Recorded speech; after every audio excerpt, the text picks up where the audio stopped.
What is going on, everyone, and welcome back to Epcot. Today we are at Festival of the Arts and we are doing the wonderful walk of culinary cuisine.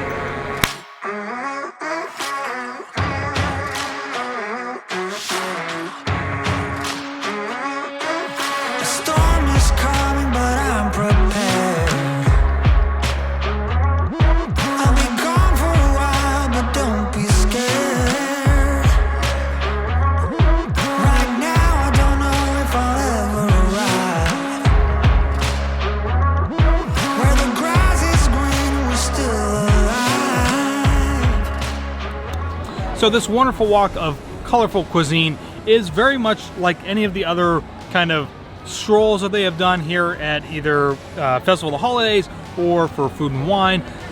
Most notably, Festival of the Holidays is the cookie stroll. If you guys haven't seen that, you can go check it out up here in the corner. But it's very simple. You're gonna go and you're gonna grab yourself your little passport book, and at the very back of the passport book is going to be an area where you can get stamps, and those stamps are gonna basically coordinate with the different items that you can get along the way. So we've got the Deconstructed BLT, we've got the Almond Fragile Pancake, we've got the Seared Corvina, the PanSeared Scallop, and the very beautiful vanilla, rose water, and pistachio Panna Cotta. So all of that, once you get those, you're gonna get them all stamped, and after you get those stamped, you're gonna walk over to the Decadent Delights booth located in the World Showcase Plaza and get your complimentary treat. So as you guys know, in the past, the complimentary treats have been kind of not that great, but we'll find out today. This is the first time. I didn't even know they actually were doing this, so I'm excited to go and check it out. So the first stop along the wonderful walk of colorful cuisine is Deconstructed Dish. This is a fan favorite because they've been brought back pretty much every year since this has gone on, and they've had this dish every single year. It may have changed slightly, but this is the Deconstructed BLT. It is served with a crispy pork belly, a tomato jam, and a soft poached egg. Kind of missing the lettuce part of the BLT. We've got the bacon, we've got the tomato. Don't really have any lettuce. It's also served with some like aioli. It's not really listed on here, but kind of just makes the dish look a little bit prettier. That is really good. I think the poached egg might be a little bit on the more well done side, just because usually when you pop that egg open, the yolk is always running out. It has that more medium consistency, which I actually really like. I prefer that. I'm not a huge like weird white runny eggy type of deal, but it's a really nice balance between the tomato jam, which has a little bit more of a sweeter note to it. The crispy pork belly has that saltier bacon taste to it, and then of course the egg just kind of adds a little bit more richness to the overall flavor of the dish, which I really like. So this is a pretty good start to the wonderful walk of colorful cuisine. Good start. We've got 4 places left to go. We're gonna head on over to Pop Eats and get the Almond Fragile Pancake next. All right, so the next stop on this wonderful walk of colorful cuisine is here at Pop Eats, where we have got the Almond Fragile Pancake. If you don't know what a Fragile Pancake is, it's just basically a bunch of layers. It has like a jam or an icing in between it, and in this case, they have it multicolored. So this Almond Fragile Pancake is cake layered with raspberry jam and a Belgian chocolate along the top and around the edges. So I think I've had this before, and I remember it being pretty good. It's very dense. It's not a light and fluffy type of cake. It's very, not necessarily even heavy, it's just dense. It's like they really took the cake and they really like compacted it really tightly together. Not super sweet, which I kind of like. And what helps to add a little bit of sweetness to that is the raspberry jam that is in between the layers. And then of course you have this nice Belgian chocolate around the outside, which adds a little bit of sweetness, maybe a little bit of bitterness to it as well. But I actually really like this cake. I don't know if I can eat the entire thing because, like you guys know, I'm not a huge sweets fan, but I'm definitely gonna eat some more of it. So our next stop is here at Cuisine Classic. In Germany, we have got the Seared Corvina with braised ratatouille and lemon thyme beurre blanc. It's basically just a white sauce with this nice ratatouille that has a bunch of vegetables. Looks like maybe some squash, tomatoes. Seared Corvina is okay. It's a little heavy on the butter. Not a lot of seasoning flavor in there. Now, Corvina, if you don't know, is a flaky white fish. But it's served with the ratatouille. Let's try it with the ratatouille. It's not too bad. Adds a nice balance. Some acidity from the ratatouille and the tomatoes that are in there, mixed with the squash, mixed with the zucchini. I kind of like it. I don't know if I would actually get it again though, just because I think the fish needs to be a little bit more seasoned. But this is the third stop. We've got, I think, 2 more before we can go get our complimentary treat. And the next stop, I believe, is American Adventure.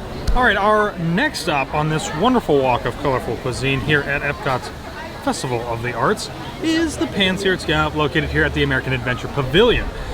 This is pretty small. This PanSeared Scallop is served with chorizo, roasted red peppers, and a Parmesan crisp. There's actually some roasted green peppers in here as well. The whole scallop itself is very small. I think the overall cost of this dish was $7, so kind of a lot for what you're getting. But let's try it and see. I think there's potential here with all of the different flavors that are on the dish, with the chorizo and the peppers and the scallop, but it's really kind of bland. It's not really getting a lot. I think maybe it needs a little bit of salt, maybe a little bit of pepper. I think actually I like the roasted red peppers probably the most. I mean, that's kind of where you're getting most of that flavor at. The scallop is cooked fairly well. It's nice and tender, and chorizo's okay. It's your typical type of chorizo, but all in all, I would probably skip this dish in the long run, or the next time, or if you're thinking about it. It's pretty small for $7. So the last stop on this wonderful walk of colorful cuisine is the vanilla, rosewater, and pistachio panna cotta from the Masterpiece Kitchen here in Canada.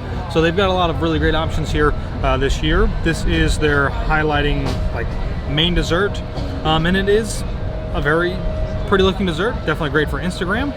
I hate panna cotta, so I don't know if I'm actually gonna like this, but we'll see what the flavors are like. What I don't like about panna cotta is the consistency of the panna cotta itself. I don't like that gelatiny texture. But as far as what flavors are here, with the vanilla and the rosewater and the pistachio crumble that's kind of down at the bottom, it is actually a really good pairing of flavors. I'm not actually gonna finish eating this. Taylor might eat this, or maybe not, because she doesn't really like panna cotta either. But if you like panna cotta, I definitely suggest that you come get this dessert because the combination of flavors is actually quite good. So we have finally finished the wonderful walk of colorful cuisine here at Epcot's International Festival of Arts. And as you can see, we've got all of our stamps as you make your way around and get the different dishes, get your book stamped. And all we've got left is the complimentary treat. I haven't even actually seen it yet. I don't know what it looks like. I don't know what it's gonna taste like. Is it a sugar cookie? I don't know. Is it gonna be good? I hope so. Nobody wants to see anything thrown into the garbage. Alrighty, so we have finished and accomplished this wonderful walk of colorful cuisine. If you're wondering, in total this is going to cost you $34. That's for all 5 individual dishes, but if you want to, you can purchase multiple of the same items. Normally they'll still stamp your book multiple times, and you can go with that. But we have done it all. And to my great dismay, as I had already said, it's a prepackaged cookie. I mean, come on guys, it is very cute. Not really anything too fancy about it. They did put this kind of cool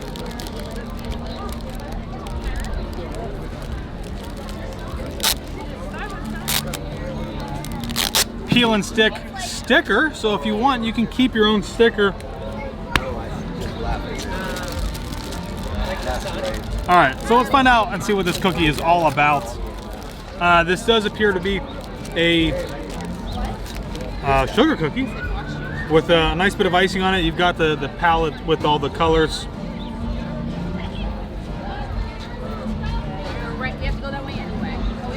I'm not gonna throw this one away. I'm gonna eat this one. I'm not eating it because in spite of anything else other than like, this is without a doubt a pre-made, obviously pre-packaged sugar cookie that you can find and buy at any of these Disney locations. Other than that, it just won't be shaped like this. I think that it would be better for them to go back and make something that's a little bit more homemade compared to that of like Food and Wine and Festival of Holidays and things like that. I'm excited to see what Flower and Garden is going to hold. I'm sure that they're going to have a walkabout thing for several different types of desserts, but we'll just have to wait and see what it is. Now, one major difference about this is that you cannot walk up to the stand and buy this by itself. In the past, you have been able to do that, where you can just walk up and you can buy the completer cookie. You cannot do this here. You have to complete this in order to get it. It is a little dry. I'm getting sugar cookie crumbs literally everywhere. But all in all, you got to try 5 different things from within the festival. The cookie could certainly be better, but I'm not going to throw it away this time.